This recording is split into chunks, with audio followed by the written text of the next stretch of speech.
Aisha, Aisha. Zama da masoyi daɗi ai rabuwa ke wa kuka, ban bukatar kuɗi da mulki in zai raba ni da Aisha ta.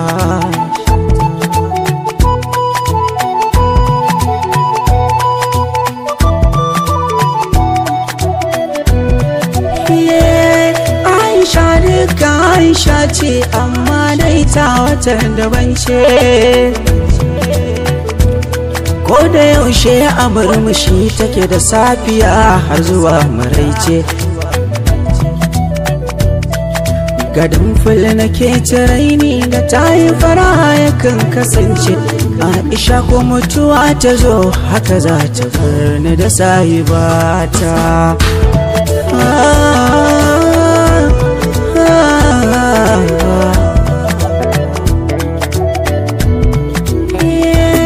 Aisha ni kamar gida ne da barfi a gina shi kango, sai da ke zan zama cikakke sun mutane na ni a kirgo. San ki ba zuciya ba ma ya zamo kashi na gami da fargo. Daiman ba ni daina san ki ko kaddara ta riga haifata. Aisha, Aisha.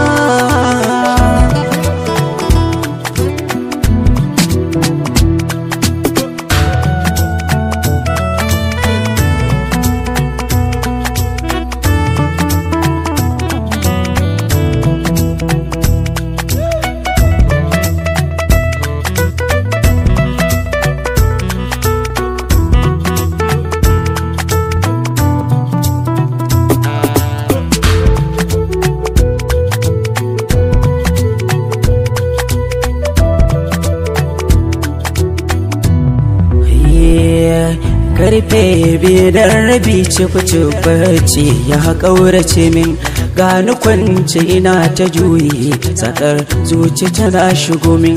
Na bincike akan damuwa ta suna guda ne yake zuwar min. Aisha ce macen da ke damuwa idan ta ji damuwa ta.